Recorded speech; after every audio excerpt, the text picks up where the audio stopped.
right, let's get it in, Toya. Let's go. All right, well, that's Mike. And that's Toya. And this is Tech Beats and Bytes.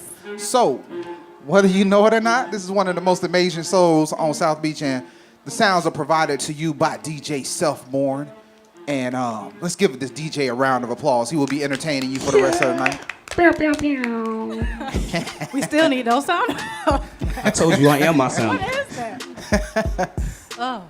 And even though we are going to start discontinuing this from the production, we must do it today. We want to give a special thank out to those that have made this capable and able to make this show happen. Let's thank our sponsors, the Knight Foundation. Yes, of course. Round of applause to the Knight Foundation. You might want to clap louder because if you want money, the man that gives away money is here today. I'm just saying. So much pressure. Don't make those mistakes. World famous House of Mac, Digital Grass, Timeline Brewery. We are all here, but today we have some superheroes in the house. Superheroes. And we call them sheroes because they are amazing women that is doing amazing things for the community. Two people I admire. One person I really, really care about because y'all don't know it, but she played the piano and she could sing. It's only like 3 videos way deep in her timeline, but if you go look deep, you have to scroll. I know y'all been looking at SZA, also known as SZA, but the true artist that you want to get signed to a record label is RFL. Okay, we need to talk about that. I got to get in the studio. Rebecca got skills, son. Skills. Straight bars, son. Straight bars. With the kids in the background. Killing them. Go. Alicia Keys with the children. Boss. Nice. And we got Alia. Alia is also known unfavorably as Alia because y'all be pronouncing her name wrong. Her name is Alia. It is not Alia. She is not the one that died in the plane wreck. This is the elite Alia. Just let it all go. So thank you, Michael. I had to get that out. I know it bothers you. It's one of those things when deep down inside, you be like, please just say my name right. But you like, I'm going to be polite because I'm out here trying to do business, so I ain't going to really give you a hard time because this conversation going to last for 7 minutes. But that's how you do people. So I'm letting y'all know y'all been saying her name wrong for the last 2 years. And it deep down annoys her. That's why she asked for the wine today. She's, Michael, don't mess up my name. I need some wine. So welcome to the stage, Radical Partners. Let's give them a round of applause. Yes, thank you for coming, ladies. We had to call Michelle Obama and Hillary Clinton to get these ladies to the stage. They stay busy. We appreciate you clearing your schedule for us today. I see y'all bought the wind in the rain. Yeah, Michelle. When Michelle calls, you answer. I text Obama and I was like, yo, hit Michelle up and tell these ladies to come to the show. Right. I got you. So I know y'all like that, right? That's your whole intro forever. We will never get a better introduction ever. It's all downhill. So why don't y'all tell the crowd about the amazing work of Radical Partners, then you can go into the programming, but I really want them to know about what you guys are doing in the community. Sure. You start. All right, I will start. So Radical Partners is a social impact accelerator focused in South Florida. What we do is look around in our community, and we love our community, and ask ourselves, what are the issues that matter right now to the future of our community, and who is doing things here to solve those issues, and how do we lift them up? And also, how do we mobilize tens of thousands of locals to learn about those issues and get involved themselves? That's the quick and simple. See how the crowd shifted when she started talking? Uh-oh. You talking about controlling the room? Rebecca go from smiling to like get your life together. Right, boss lady mode. Please pay attention. The voice was different. So go ahead, Toya. Go ahead. So you talked about amplifying or allowing people who are doing great things in the community. Tell us a little bit about who's come through your accelerator and what they're doing currently. Yeah, so we are just launching the 4th cohort of our social entrepreneurship bootcamp. All right. And Alia runs that. So maybe she'll talk a little bit about that program. But basically, it's a 12-week accelerator. We scout in the city to find people who have launched something that really matters to the future of the city, that has the potential to change the face of our city, potentially change the face of our country. And we select the top 10 of them. We can never narrow it down to 10, so this time we picked 11. And Alia runs it, and she can tell you a little bit more about it. Yeah. So we're really excited because Cohort 4 was just announced last week. Ooh. And this cohort actually brings Radical Partners up to 50 leaders that we've supported through this program since its inception. That's a nice number. That's a good number. That's a good We're number. really excited to hit the 50 mark. Thank you. I love how that came from our staff. Like, We love you too. No, that was Corey and Danny. That was Maven. Those were your previous love you, cohorts. Maven. Yeah. Oh, okay. They're part of the family. We have 2 alumni in the crowd tonight. Nice. Proud supporters, yes. Yeah, we're really excited, and I think what's most inspiring about these groups of entrepreneurs is they range in topic and also in structure. So some of them are nonprofit organizations and some are for-profit. And you have everything from the arts to education to working on affordable housing to working on inclusion to working on poverty alleviation to working on, exposure to different mindsets and cultures. And I think the magical thing about Radical Partners is just we are privileged enough to be able to get these people in the same room. And when you get them in the same room for 12 weeks of intensive leadership development and coaching and mentoring, Great things will happen. Fly. Yes. Yeah. It's really incredible. So, Self-More wanted me to ask y'all this question. Here we go.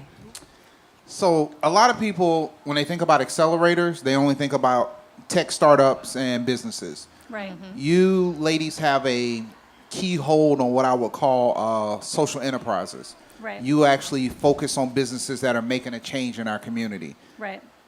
You two could successfully be running a tech accelerator or just a business startup that was Well, just thank about you. money. What made you decide to go this route to focus on accelerating people that are actually building the community? That's a good question. I mean, look, and I'll speak just for me. I imagine you have something motivating you as well, but I have one life. And I ask myself, what's the return on investment with this life in this community? And I'm like, how much good can I do in the days that I have? And for this year, this is the most good I can do. And as I figure out more and more good that I can do, that'll become new arms and new wings, hopefully, for the work that we do. And so, yeah, I feel like there should be sustainability. There should be money in the work. But, at the end of the day, that's not going to be enough. So we had another T-shirt moment. One life, one community. Yeah, that's a good way to look at it. Rebecca's really good at those. Yeah, she be dropping them one-liners. She's I really told good at those. Rebecca got bars, straight T-shirts. I mean, because it's one of those things. I think a lot of people walk away from the effectiveness that if you don't have a growing community, we can only make it so far. Right. And although Miami is seen as this melting pot, we know a lot of times our leaders don't get together to work together. And I know one of the, I would say that might not be the right word, but it's the word I'm going to choose. One of your most prolific leaders would be Valencia Gunder. Yeah. And Valencia did a lot after the hurricane, and she's really out there Yeah. taking care of the community. So what are some of the key characteristics that you guys are looking for when you select a leader? Because a lot of people are going to see this and they're going to be like, oh, I need to be a part of this platform. What are some of the key characteristics you're looking for in your leaders? So, I mean, a couple things. The first is, are they standing up and tackling an issue that we think really matters to the future of the city? Do they have the potential to blow that up in a way that would really matter if they were to take it to scale? Do we believe they have a history of leadership and results and impact, a track record of being able to do it sustainably? And we need to love them, like really believe in them, but feel like, if we were to bring them into our family, they're going to bring to everybody else, not just for the impact of their program, but bring to the whole community. What am I forgetting? I mean, just like what you mentioned about tech accelerators or startup accelerators, any tech accelerator or panel of jury that is selecting a startup for an accelerator program is always going to say the same thing. It's team first. It's the people first. Right. Yep. It is better to select an incredible leader or an incredible team of people with a mediocre idea and invest like crazy in the leadership potential of that person because ideas come and go. Yeah. Leaders don't. And so I think that we take a lot of the learnings that come from, more, I guess, business-focused accelerators, and we feel like, why not? Why shouldn't we hold our social impact leaders to the same standards that we Right. hold our business leaders? Just because profit-making is their only ambition, we should be holding social impact to the same standard That matters. of success as profit-making. And so we really do go into this, I think, with a lot of rigor. I mean, Yeah. we really are thinking very hard about Like, what's your vision? What impact have you had in the past year? What goals are you looking for in the next year? And for them to be able to deliver, if that was a for-profit company, Totally. not only are you going to be in business next year, but you're going to be at the top of your business next Totally. year. Oh, y'all up here flowing like us, finishing each other's sentences. Just in case y'all Right. missed it, Big A Spend had all day with each other. Yeah. we spent a little bit of time together. Just Big a A little had her bit. first T-shirt moment. You heard her, right? Ideas come and go, Leaders don't. Right. That's a right. T-shirt. That's a have that T-shirt. in this moment. That's your T-shirt moment. See you rubbing off on me. But on that note, one of the things that, businesses like to get into accelerators because they feel that it's something that they can get out of the situation. Yeah. Right. So what do you all bring to the table? Why should they want to be in Radical Partners? That's what I'm talking about. You want that one? Sure. It's a really good question. And I think that we are still learning as we go. And every year we do better and better. And so entering into cohort 4, I feel like we've really started to finesse our offering as much as we can. So what they get on a practical level is they get 5 group intensive workshops. We go through everything from pitch and storytelling to fundraising to building a strategic plan to growing your team to branding to marketing. We really cover a lot of ground in these 5 workshops. It's also the chance for all of the boot campers to really get to know each other. A lot of the learning actually comes from them. Rebecca facilitates the workshops, which is already, you get a lot out of that. But Intense. it's very intense, and she holds them to very high standards, as she should. But I'd say a lot of the learning comes from just the cross-pollination of ideas between all of the entrepreneurs is probably where most of the learning comes from. We also pair each of the boot campers with a coach. And we see these coaches as professional executive coaches that follow the boot camper from the minute they enter to the minute they leave. Oftentimes those relationships extend past the boot camp. Right. I started off as a coach before I joined Radical Partners, and I am still very, very close with all of the 4 entrepreneurs that I coach. So I can say that it goes way beyond the program itself, and the coaches hold them, again, to high standards, that they meet the deliverables after every workshop, that they're doing their pre-work, their post-work, and they are that personalized attention to make sure that they are going from A to Z by the end of the workshop. So those are the 2 main components. Yeah, so the question we're asking ourselves as we facilitate this is what will it take for each of the organizations that get into this cohort to be competitive for national funding and support, for local community members to say, if I'm going to give to 5 organizations this year, 2 organizations this year, 1 organization this year, it's going to be one of these guys.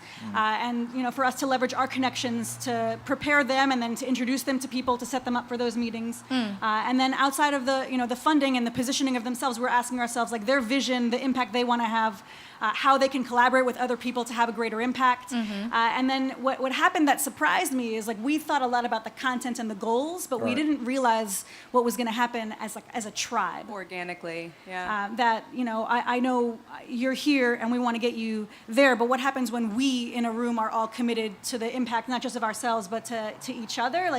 It created a thing that we weren't anticipating, which was a tribe, basically, of people who are really committed to the city, committed to each other, and who lift each other. So I think one of the things that's never really addressed because you guys do such a good job, what would you say is the economic opportunities after going through this program? Because I think by sharpening yourself in an accelerator, although you guys aren't given financial capital, you're giving a lot of intellectual capital to these companies that gives them the opportunity to grow. And now they can present themselves, for one, to connections they probably didn't have before. And then secondly, they've perfected that pitch or what their purpose is that gives them a whole different view. So if you had to kind of, not quantify it because we don't disclose numbers like that, but if you had to put some kind of value on how much more money can be brought to a table of a group that has went through this training, how would you represent that? What would that look like? So I'm going to answer your question, but then I'm going to change your question. Okay. Because I feel like at the end of the day, we don't promise anybody any money. That's not why they join. Absolutely. But the thing is, I think for many of the leaders who come in, the reason we've selected them is because they're at a pivotal moment where they're beloved in their community. They're doing great work, but we know and they know that they're just scratching the surface of what this could really be. Yeah. And so they might be bringing in $1 million or $500,000 this year with the vision looking like this. But what would happen if we really blew up that vision? Then what could they be doing? And again, they're thinking not just about dollars for their program. They're thinking about what would it take to have transformational impact? And you could do that. That's not necessarily a dollars equal equation. It's it might not cost more. It might be that they need to be partnering in a certain way or engaging in a different community or building a different kind of relationship that would really create that kind of impact. But we were talking earlier about a leader in our program who is beloved in the community and who we accepted into cohort 3, who actually was really self-funding her program and working multiple jobs while doing her work and had never been like no one had taken a bet on her and the organization that she was leading. And this past year, after she finished the program, she secured a $500,000 national fellowship to blow up what she's doing. And so, you know, I guess we're really proud of her and the money that she raised. But in our minds, it's not about the dollars that she got. It's that she has a vision that's bigger and bolder, and people impact, are betting on her. We had a slight break due to the rain, but so far you can cut the music. We only got 10 minutes. We're back. So that's what happened when you shooting live. We're going to have to put up a little segment of like the little rain delay. The little grumpy Calvin standing under an umbrella. So Toya, actually. Look, I could go. So we've been talking about social entrepreneurship, and on the show we've had a lot of entrepreneurs. Yes. And I wanted to just hear from you, what are some of the challenges of being a social entrepreneur that differ from being a regular entrepreneur? Or what have you seen? Or is the journey the same? Yeah, I mean, so some of it's the same. Some of it's the same. But it becomes challenging when it's not just your job, it's your life calling, it's your personal mission, Right. and where you feel responsible not just for the dollars that come in and the sustainability of your team, but also for the promise that you made to yourself and to the community and to other constituents. So for folks, you know, who are focusing on climate change or on LGBTQ rights or, on diversity and inclusion, that the good old D&I. You can never let go of the work that you do, and it can be very fatiguing. And you know, when you go on a pitch meeting and people don't feel it and they don't want to give to you, it doesn't just sting because your business isn't being successful. It's so ingrained in who you are, and it's hard to pause. It's hard to make distance. It's hard to be sustainable. I would say is like challenge one. I think at this table we can definitely relate to that because Digital Grass came together for diversity and inclusion in tech.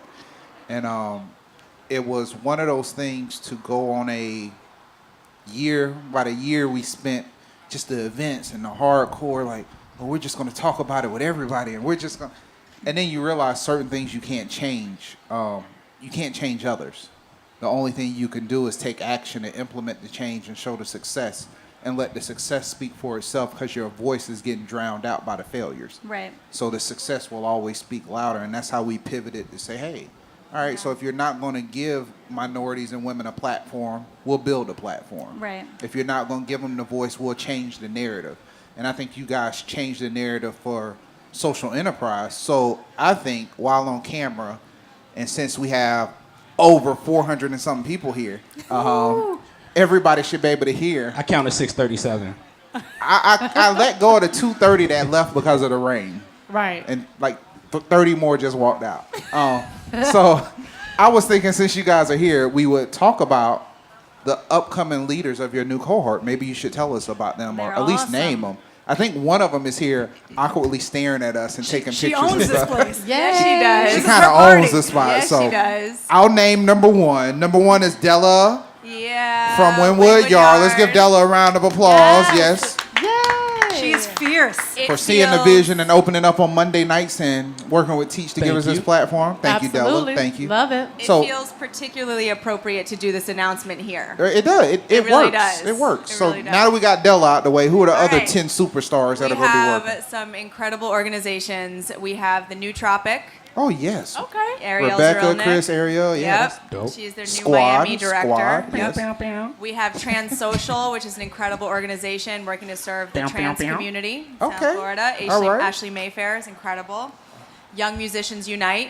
Oh, wow. They are working in schools and bringing music Is Rebecca programs gonna to sing schools where with they them, don't have them. I will sing with them. Okay. See? We need the cameras there. Yeah, we got you on camera saying that. Just want you to know, evidence, you will be singing. And post it on YouTube. Just saying. They're going to make that a segment. You're Make going to it a have boomerang. cameras following I you will now. be I'm singing. in trouble. All right. Oh Miami, which is a annual poetry festival. I saw that. If you don't pay attention to the comma, it really doesn't Yeah. make sense. It's like, oh, Miami. Like, what? Oh Miami. But, oh, Miami. Right. That's how you got to say it. Oh, Miami. Miami. We're going to have to make an Right. Oh Miami poem on Take Me Somebody. As a native, I can appreciate that. Yeah, of course Right? you can. Yeah. An incredible education organization called Communities in Schools that works with the most at-risk youth in Need low-income that. areas. Much needed. Whether it's making sure they have enough to eat at night, to making sure they have a shirt on their back, to making sure that they get through their classes. Wow. So really incredible organization and an amazing local Miami director, Dope. Nice. Alyssa Linares. We have the Moonlighter Makerspace. Do you know that? Love that. That's in your zone. Is that like Yeah, I know about Moonlight. Moonlight from like the movie Moonlight? No. Oh. Moonlight, like what you do outside of your job. And it's a And that's makerspace. 5 to 12, 2 a.m.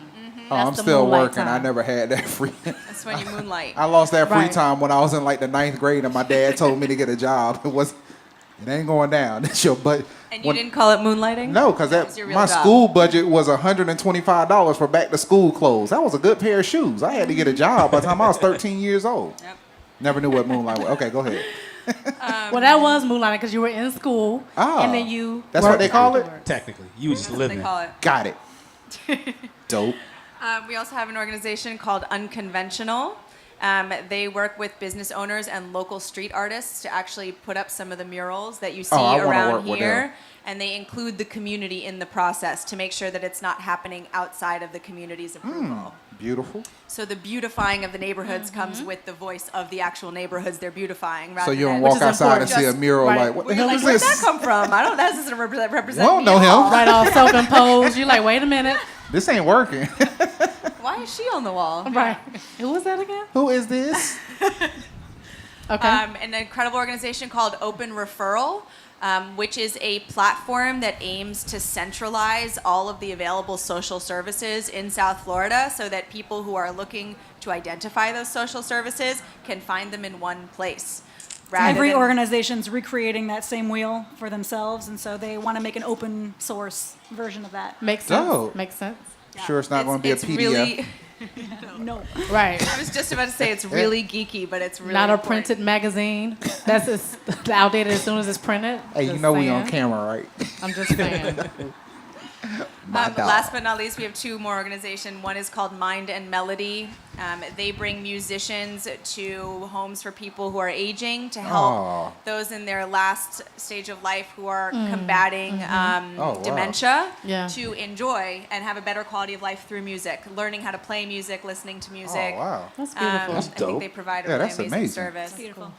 And then last but not least is Melanites.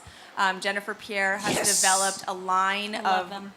dolls and storybooks for brown boys. So brown I need it boys for my little one. who go to the toy store and see G.I. Joes and for army taco. figures, Right. and she makes toys that represent the brown boy of today. I was gonna say it sounds like Customer Black right here. X-Men. Yeah, I mean, that's like, It's an amazing group. It We is, Can't wait. like- I'm That's so an awesome excited. group. Yeah. I'm just wondering what that damn application process looked like because Right. to even limit it to that 11, I'm like, man, It was rough. The next 9, Right. But I see the +1. I see the need. Yeah, That was. you I'm sure couldn't that have was cut tough. I'm anybody. sure It that would have was been tough. hard. But it's cool to get people like that around a room at the same time together. Right. So someone who's running a for-profit toy company with a mission, Just and she's magnifies sitting with everything. someone who does mural art in the community, and somebody who's doing programming in the inner city schools, and it's very cool to see what happens when they sit together. Right. Yeah. So, what do you think? We got to have at least some controversy in here. It is a talk show. This is your question. What do you think are one of the biggest misconceptions about Radical Partners? Besides the fact that people should be aware, y'all are not an accelerator that gives away money and takes equity in the company. No, we don't take any equity in the company. But what are one of the biggest misconceptions that you kind of overcome, I guess, in that opening pitch? That's a good question. So I think, people are unfamiliar at times. Like we hit the barrier of do people know what an accelerator is? And I would say here in our community, even for-profit tech accelerators and incubators is new for the community. And then for folks outside of Miami who are more familiar with tech accelerators and incubators, to hear that it's a social-focused, community-focused accelerator, they don't know what to make of that. Or is Right. it just nonprofits that you work with? Right. How do you grow? Like, what are you trying to grow? How does that look? And so I think we have to help people understand, first of all, what's happening in business growth across the company, across the country, Yeah. And then how you apply that to the social impact space. Well, we definitely appreciate you ladies coming on. We Happy got to to be take here. you Thank you. through the quick 6 real quick. You got to answer these questions. I know you weren't expecting this part. We will do the Q&A. We thought we prepared. Yeah, never. We always We have never some give kind questions. of surprise. We never give our questions away. So we're going to do the Q&A after the quick 6. But These should be very personal and quick response, okay? Don't overthink it, all right? Jeopardy. Fast. Click. All right, Wait. you ready? Okay. If you had to pick a song to represent how you feel right now, what would we be listening to? It's funny, we were Googling I Feel Awesome songs today. We literally were. I don't remember what our favorite was. Okay, if you can't do it right now, just tell me one of your go-to songs. Before Right. meeting in the car, what's one of your Top go-to of mind, songs? top of mind. Let's go. I have two small boys. I'm listening to Annie in my car right now. But I love Alicia Keys. I love everything she sings. I love Beyonce. I love everything she sings. I kind of go through them. You're just not playing fair. Alia, please do not be like Rebecca and give us an actual song. Misbehaving. Is that a song? So I've been listening to a lot of. Oh man, Kendrick tell us the Lamar. truth. I've been listening Kendrick- to a lot okay. of Kendrick Lamar. Okay. So Okay, God, we got it. God is probably my favorite song right now. Oh, All right. that's what I'm talking about. Okay. All right, so since you're superheroes, give us your superhero name. Oh Uh-oh. my God. That's a new one. I like that. Yep. Oh my God. Well, I'm gonna cheat a little bit because it's actually what my name means in Arabic. It's the highest, most exalted one. All right. Talk to him. I'll take that. Wow. That's Take my it. Take it. superwoman name. It's yours. I ain't even hear that. See how she did the side eye when she said it? She was like, Oh, Can I be the Visionator? the Vision Man. That's fun. That's good. Thanks. That's fun. So, Interesting. never asked this question before, but if you were a vegetable, which vegetable would you be? Broccoli. Broccoli? Yeah. I just want y'all to know this question has an underlying meaning. Figure it out later. Broccoli. Okay, go I'm ahead. just gonna go with my favorite vegetable, which is spinach. Spinach. Yep. yes. All things of empowerment and growth. I... See, everything has a deeper meaning when you really look into it. Go I ahead. got a Tori. question. I just thought about something.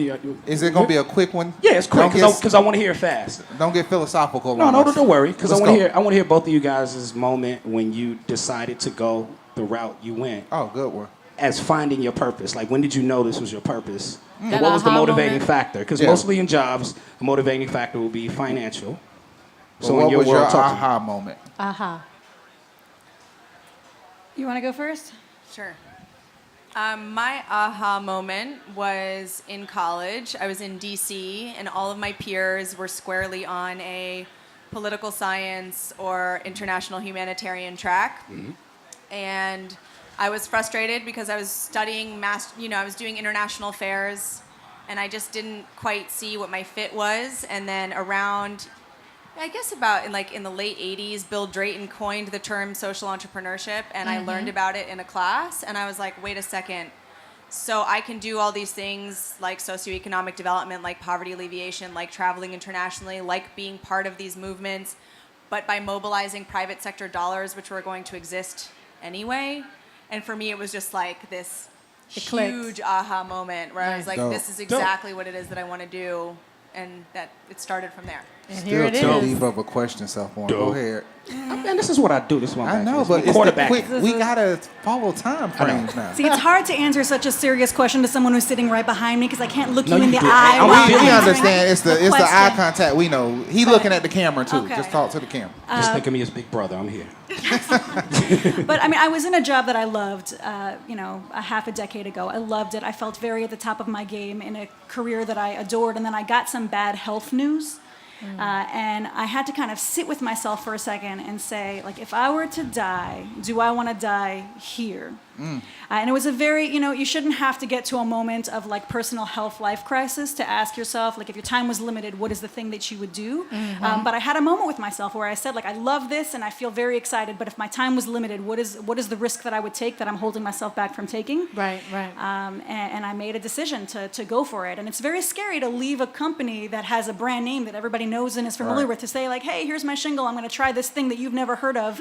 But I believe in it. Yeah. And I'm going to do it by myself as a radical partner. And maybe one day there'll be an S on that. And there'll be people who come and join. And this becomes a thing that really has value to the community. But I feel like when you ask yourself, like, I see the ticking clock. This is the time I have. Like, I'm going to go for it. And that's what gave me the guts to build do this it. thing. Diane, Best up? answer ever. longest question ever. Go ahead. Tori. We got- Right. So a question that we love to You want my ask. part two? And my part three? No, I just- dude, I know. no. I'm joking. In 5 years, give us the headline in the Miami Herald for Radical Partners. Damn, she stole my question. No. Uh-oh, you're going to steal the thunder. I don't know if we're allowed to say. Oh, give it to us. but We I like mean- breaking news. I want to see, and this number might change, but I want to see Miami bringing in tens of millions of dollars for social impact organizations. All 5 right. years from now, for us to say, like, here's the ticking clock, and here's the long list of organizations that are not just making a difference here, but the rest of the country's looking in. And saying, "Wow, Miami! Look what they're achieving, and look how the rest of the country is supporting in to help grow that thing." And I don't know that that's a Radical Partners headline as much as that's a Miami headline, but we. But that's seek even more to lift unselfish that. of you to want it for everybody else, Exactly. not just for yourself. That speaks a lot to your character. Alia? What she said. Okay, we'll Ditto. go with that. So, the closing question, and then we'll stop production to get the Q&A. But drink of choice. Really? If Arnold Palmer. She gave you another side eye. Arnold Palmer would have hit, what's the adult version of that? A long Just arm. I'm an adult. Whether there's alcohol in there or not, I'm an adult every time I drink that. Okay. Arnold Palmer and Oh man, we differ here a lot, Rebecca. it's when that honesty come out. A gin dirty martini.